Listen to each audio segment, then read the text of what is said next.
So one of the things that we do at Data and Society is we're looking at media manipulation and specifically trying to understand all the tools, tactics, and techniques that people would use to manipulate media.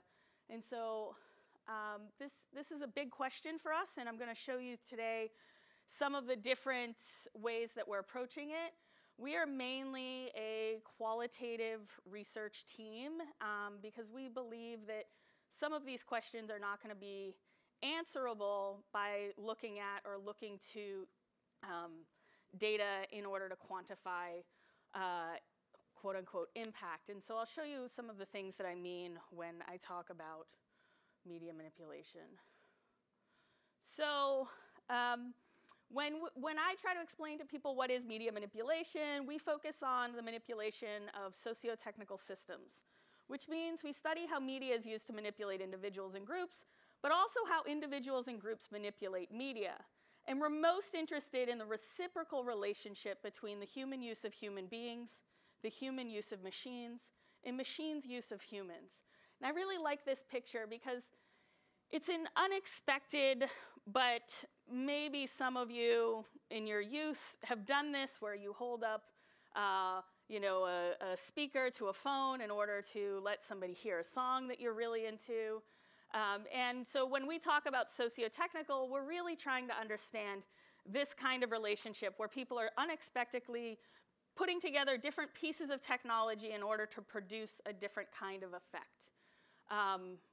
I'm sure along the way something like this has been made illegal, right? It's like unauthorized broadcast.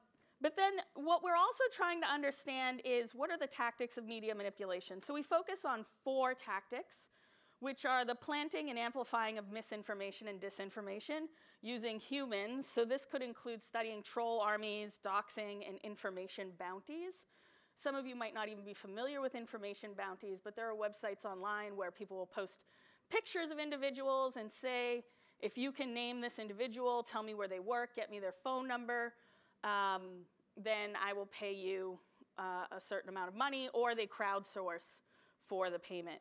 As well, we're interested in how digital tools like bots are used in amplification of different campaigns. Secondly, we're interested in how journalists and public figures are being targeted by social engineering for psychological manipulation. And so we've done a few different studies that have looked at that. And we're interested in how troll groups, men's rights advocates, white supremacists, conspiracy believers, game trending algorithms or ranking algorithms in order to further the information spread. And most near and dear to my heart and my research is looking at how action is coordinated across multiple user accounts to force topics, keywords, or questions into public conversation. And this comes up against what Ethan was talking about this morning, where we're looking at not just manipulation by bad actors, but also trying to understand where do social movements fit into this space and where do campaigns fit into this space, as well as to broaden our notion of what it means to do political communication online. It's not always going to be obvious that where political communication begins and ends. And we do this for a variety of reasons, and it's really important for us to mark the reasons why we do this, because it's not just about information discovery and research. We believe that the internet is a tool, a tactic, and a territory, and it's integral to challenging the relationships of power. So studying the new vulnerabilities of networked media is fundamental to the future of our democracies. And we do this work because we believe in a future where technology can bring people together, where networks can decentralize, remake, and challenge corrupt institutions. But most importantly, we acknowledge that access to free communication is a fundamental human right, and that is something that we should fight for. So when we're doing our work on misinformation and disinformation and manipulation campaigns, we are very much invested in the idea that we will win, that we will get beyond this moment, that we will turn research into action. And so Becca will talk to you in a little bit about what that means. So that was not on purpose, but my mother, it's okay. She knows I'm in town. So she's like, no, it's okay. It is what it is. But digital often intrudes in our lives, right? This is a Marshall McLuhan kind of segue, right? The digital, it's intrusive, and it always pops into conversations when we least expect it. So we have several recent reports over the last year that I encourage you all to look at. These two, Dead Reckoning and the Promises, Challenges, and Futures of Media Literacy, came out about 2 weeks ago. Dead Reckoning, I am a co-author along with Robin Kaplan and Lauren Hansen. In this work, we're really trying to understand how the F-news crisis, Claire, you're out here. You can't say fake news in front of Claire without getting her to yell at you. Come on, Claire. Is she gone? Oh, Claire. Oh, no. Well, she must be taking a phone call. So attempts to define and solve the fake news problem have been uneven and confusing for users of all types. I think we can agree with that. And this has challenged platform companies' reputations and increased the public desire for mechanisms of accountability. And so this report, we're really trying to understand what are the ways that platform companies are trying to intervene on quote-unquote fake news, and what that means for all content online, where they don't have a great definition of news, they don't have a great definition of fake news, and so all content becomes subject to different kinds of moderation. As well, with the report on media literacy, one of these solution spaces that people turn to is, can education make it better? And yes, of course, but it matters what type and kind, and this report really shows us how there's a trouble with evaluation of media literacy campaigns, and that evaluation leads to problems with implementation of news literacy programs nationally. And so this is our attempt to suggest to media literacy program managers as well as educators that the time is now to reimagine what those programs should look like and focus heavily on how you are going to evaluate the kinds of education that you're giving to people.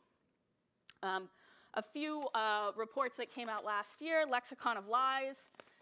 Carolyn Jack unpacks the terms for problematic information, and she describes a complex history of public persuasion and propaganda. And this is really great teaching materials. It's short, it's something that undergraduates really enjoy. And so I suggest that you use that kind of primer in your work. And then the sort of flagship first report written by Alice Marwick and Becca Lewis on media manipulation and disinformation online uses case studies of influence campaigns online to illustrate how different groups such as the alt-right, trolls, men's rights advocates, and conspiracy believers use similar tactics to hack our attention. And so those are the reports that are already out, and now I'm going to talk about how we select for different research on our team. And I think it's really important to understand and acknowledge that this is a huge field. And so it's really important for research teams to acknowledge the good work that's being done in the field and, with a wink and a nod, say, maybe I'll carve out some research in a different area so that we can cover more ground. And so we have 4 main research tracks. The first one is manipulation, digital infrastructures, and political opportunities, where we're analyzing how social movements, groups, and individuals use, leverage, and manipulate digital infrastructures to create or take advantage of political opportunities. And so we have a few different reports that are going to be coming out under this research track. And I should also explain to you, when we're talking about digital infrastructures, we're drawing heavily from Lee Starr, where we're looking at the complex combination of technology, people, and standardization of protocols. And so we have a report coming out by Whitney Phillips on the oxygen of amplification, where she unpacks how journalists respond to the criticism that they're partially responsible for the rise of the alt-right and the effectiveness of trolls. And she highlights a set of better practices that journalists and editors can use to weigh the costs and benefits of amplifying noxious content. And then we have another report coming out in the spring with Francesca Tripodi titled Alternative Media, Alternative Facts, where through embedded ethnographic fieldwork, she uncovers how conservatives assess and judge credibility in the media. And I've read early versions of this report, and some of her findings are really, really stunning. We also look at manipulation of socio-technical systems, past and present. Of course, to say that media manipulation has a long history is an understatement. I think media itself is implicated in the idea that we are trying to manipulate public opinion and public ideas by using massified communication methods. So this is where we're historicizing the tools, tactics, and techniques of groups who seek to game socio-technical systems for profit, politics, or fun. If you're interested in, I really wanted to spell fun with a PH, but I don't know if there's so many people that followed the history of phone freaks and know why I would have done that. But we're particularly interested in analyzing the nexus of social engineering and technical systems. And I think that one of the ways that we're going to do this, and we hope to invite other researchers in to contribute to this, is we're going to begin with the history of ham radios, phone freaks, and hackers, to build a longitudinal casebook of media manipulation so that we can develop a taxonomy of tactics. One of the hard things in educating others about this is that there's so many cases, but not a lot of taxonomies applied to cases that illustrate the concepts that these groups use over and over and over again to make information trend online or to spread their disinformation. And so we're on it. As well, the third way that we're looking at media is to think about media mobilization and political identity. And we've got a lot of research that's going to be coming out about this.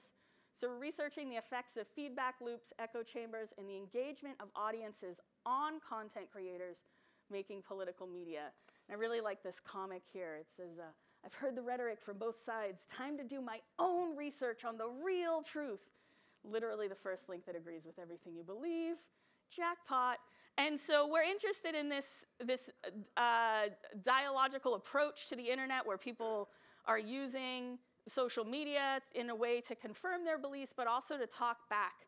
And so Becca Lewis is working on a report about who will influence the influencers and trying to understand how an alternative media network of the far right grows and sustains itself on YouTube.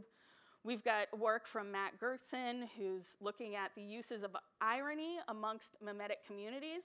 What we find is that irony is really one of the ways that they seed and spread anti-Semitic and racist memes, because the belief is if you can get someone to share something they think is just funny, it's just as effective as getting them to share it because they believe it is true. And Leon Yin and I, Leon's over at the SMAP lab, we're doing a visual sociology project on the impact of public protest on memetic cultures. And so we're looking at the memes that are created in reaction to protest events. And that should be a really interesting way to understand the reciprocal relationship between what happens offline and what happens online. And then lastly, we're looking at the political economy of media and platforms. So we're investigating how media makers and platforms, from small entrepreneurs to multinational corporations, monetize content, value advertising at different scales, as well as assess the legal, regulatory, and governance regimes of the internet. And under this, we have two reports that we're looking into publishing, hopefully one in the spring and one in the summer. One of them is called This Is What Glitch Democracy Looks Like, where Matt Crane and Tony Nadler and I are taking an STS approach to the study of social media and online advertising to analyze how political problems become technical issues to be solved. And this is echoing some of Yochai's earlier insights, especially as platform companies continue to grapple with what we call pay-for-play disinformation. That is, how do troll groups and Russians, which is like the best blanket category ever. It's like living in a Die Hard movie, right? I will have you believe that Russians covers way more than people from Russia.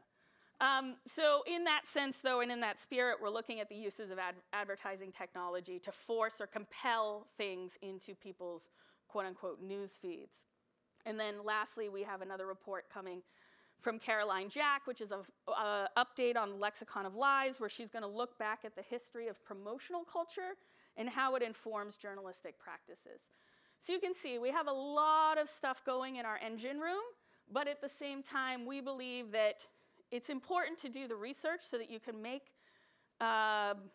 less of the assumptions that people are making and more out of the evidence. And we like to use this phrase of walking it forward together. So the idea isn't just to do gotcha research, like how could this be, or to reduce everything to the technical, but understand how people are really playing with ideas and identities and images online, and how that impacts what we do in quote-unquote meat space, which is becoming more and more and more constrained. And it's important, I'm going to introduce now my colleague Becca Lewis, who's going to talk to you about our rapid response projects. That is to say, all of this research takes a lot of time, but we're very interested in action now. And so Becca's going to come up and talk to you about the Civil Society Intelligence Unit that she runs. She's the project lead on that.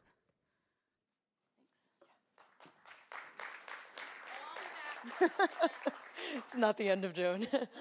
Hi, everyone. I'm Becca. As Joan said, I'm heading up our Civil Society Intelligence Unit, which the goal is to turn our longer-term research projects into shorter-term action, because we know that a lot of people working on these issues outside of academia, journalists, educators, civil society groups, they need answers in real time. They need to be informed in real time.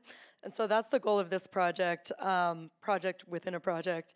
And there's several different strains of this. The first one is something we've been building up for almost a year now, called the MediaNet email list. And this is a list that kind of brings together a network of all of these different actors that I talked about, particularly trying to connect academics with people in the media, journalists who are working on these issues. This is something I think several people in this room are already members of. If you're interested in joining, feel free to find me during a break, and I would be happy to add you. So one of the main goals of this is to put journalists in touch with experts in various areas so that they actually can do more informed, grounded research.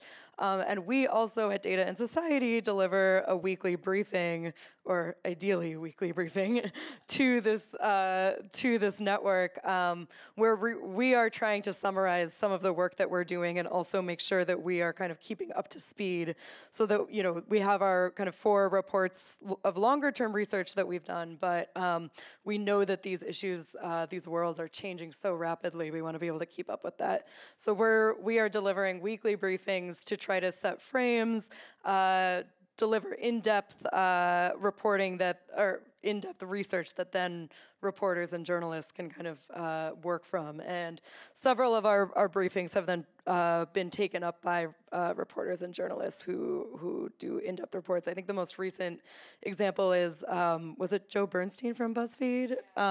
Just did a report on Prager University, or he did an article on Prager University, which he published in BuzzFeed. And Prager University, for those who aren't aware, is kind of this extremely popular YouTube channel and website for conservatives that positions itself as kind of an educational tool.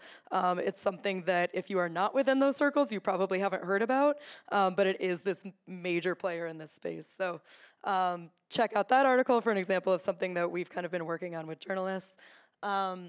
Something that we're building out now is a newsletter that we're calling This Week in Disinformation.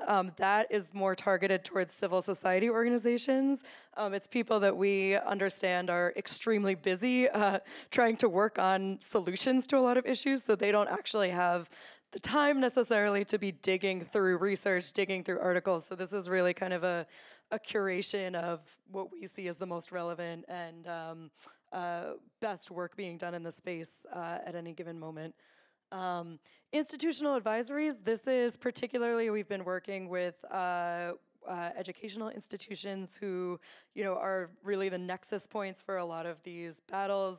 They're kind of the battlegrounds for free speech events held by far-right extremists and so on.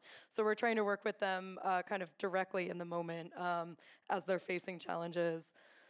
And that is kind of feeding into this larger project, looking at kind of networked harassment, particularly against educators. There have been some initiatives, for example, among the far right, people have been filming their professors, posting it online under the heading, like, film your Marxist professor, and attempting to dox them. I see some shrugging in the audience. So we're putting we're participating in a panel at AIR to try to help kind of some of these broader, academic groups learn how to respond better to doxing efforts and kind of more broadly just networked harassment efforts. And then finally, we're partnering with First Draft on disinformation media advisories. This, again, is going back to directly in the newsroom, working with journalists, working with media institutions as they're trying to cover these issues responsibly. So that's what we have going on now in the Civil Society Intelligence Unit. And I'll hand it back to Joan. Thank you. And then I wanted to close out by talking a bit about the upcoming research that I've been doing since I got to Data and Society in July. I've been mapping and obsessively watching the different contours of the impact of the Unite the Right rally on Charlottesville, as well as in different online spaces. These are two of the memes that were circulated in the promotion of for the Unite the Right rally. And since then, Richard Spencer and the alt-right have gone back to Charlottesville a few times, compelling new media coverage about these movements. And so I'm working on two concepts. One is called strategic silence. And we're asking the question, why should media cover white nationalists / white supremacists like they cover suicide? That is, should they have a set of protocols in thinking about amplification? This bridges some of what Whitney Phillips has been doing. And I've been thinking about strategic silence as the editorial power to report on hate movements when it serves to benefit society, but also the responsibility not to aid in recruitment or aggrandizing of charismatic figureheads or violent events. And I have a few pictures here to show you that there was a protest by the KKK in 2016, received very, very little coverage except for some local news reports. And then, of course, we're all very familiar with this tiki torch photo from Charlottesville. And that is to say that this photo was part of the event. It happened on Friday night, and this was staged. They talked for days and days and days in their chat rooms about how cool it will be to march through the town holding flaming torches and getting the media to take pictures of them. You notice there's some similar outfits. They plan their outfits. And so one of the things that we've learned and unearthed from studying this movement and the coordination of Unite the Right is that this Friday night protest was optimized for media attention, knowing full well that the Saturday event would be rather chaotic and that they wouldn't be able to get the media optics that they were looking for. And so what we're trying to do is look at this alongside an archive at Ole Miss, where they have a bunch of just boxes and boxes of journalist records of journalists who covered the KKK. So we're looking at uncovering the press strategies from the 60s, 70s in order to inform and challenge the prevailing notion that sunlight is the best disinfectant. We're integrating these findings with the sociology of social movements literature on the coverage of violent protest in order to show that excessive coverage of hate movements can and does lead to increased engagement with the online far-right content. And so we posit that strategic silence coupled with counter-messaging can dampen the far-right's use of media coverage as a tactic for recruitment and retention. And so, I say this just to say, if you see anything, send it to me, because it's really hard to unearth this history. And so we're really digging into it as we go. And then lastly, I'm working on a concept, calling it source hacking. And this is just a update on the old journalistic practice of looking at your sources, vetting your sources, but understanding that journalists might not begin with human sources. They might begin with data. And what we're seeing is troll brigades and other like-minded conspiracy believers using one platform to gather a bunch of information and create what we affectionately call shit posts. In order to then take them from that platform, these were created on 4chan, I'll explain the context in a second, and then littered across Twitter. And so this is the post of right after the car attack in Charlottesville. There was a lot of discussion about who might this person be that attacked this crowd of protesters. And they blamed Joel V, who, if you do a name query, has a name of one.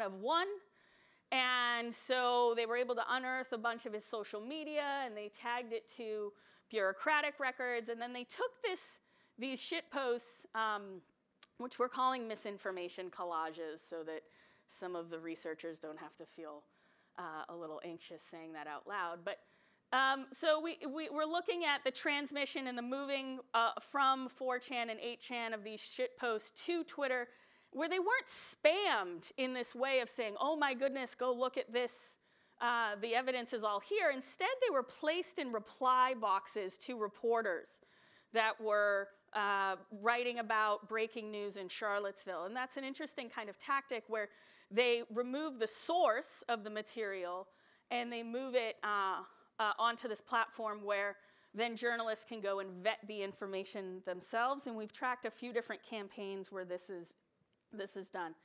And so, yes, we're defining source hacking as a tactic where fringe groups coordinate to feed false information to experts, journalists, and researchers, where the targets in turn disseminate the information in press releases, briefings, articles, where it reaches thousands of readers before it can be debunked. And this is really troublesome and burdensome for journalists to have to try to vet all of these things at once. So as part of our research program, we're trying to give them some concepts to work with where they can understand how these digital breadcrumbs are laid out for them so that they will reach very specific conclusions. And with that, I close. Thank you so much. Thank you, Joan. Thank you.